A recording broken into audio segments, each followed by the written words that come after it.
انا جايبه الفيديو يا وسام. انا معرفش وسام ولا ايه، انا اسفه لو انا اتلخبطت في اسمك. بس انا وعدتك ان انا هجيب لك الفيديو عشان تصدق ان انا ما بجيبش الكلام من دماغي، وان انا قريت الحاجات دي كلها، والناس اللي بتكذب ان بسنت ماتت وبتقول ان هي لسه عايشه. ركز معايا كده. اليوم بيبقى مضغوط كده والواحد لازم بص بقى، يفصل.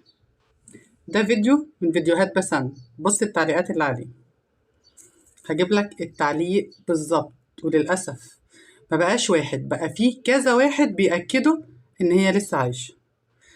فده في حد ذاته كارثة، إن حد يقولك إن هي لسه عايشة آه ويكذبوا في كل اللي حصل. ويا جماعة إزاي وإزاي عايشة؟ أنا واحدة من الناس. إزاي عايشة؟ ركز معايا كده، بص كده. طبعا هو الكلام جايلك متشقلب. هقراه انا. بسنت ما ماتتش فعلا، لسه عايشه، قلوبنا اتوجعت على الفاضي. ماشي. واحد بقى راح ردد عليه وقال له ايه؟ يا اخي اتقي الله. الفيديو ده لو انت عايز تدخل عليه، انا مش جايبه فيديو واحد، انا جايبه لك كذا فيديو. ماشي.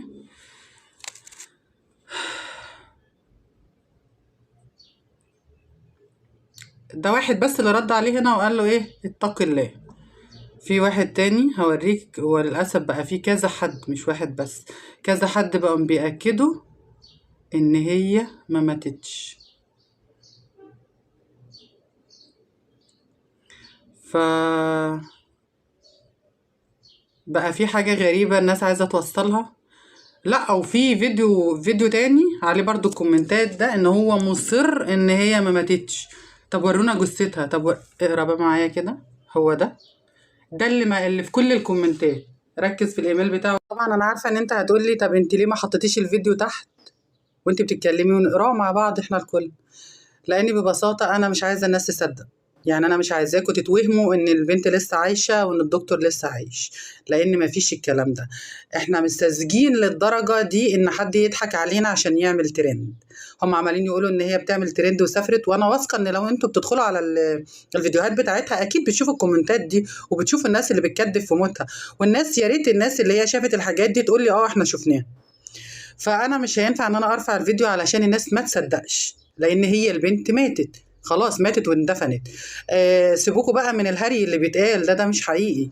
مستحيل ان احنا نكون ساذجين وبيتلاعب بينا للدرجه دي.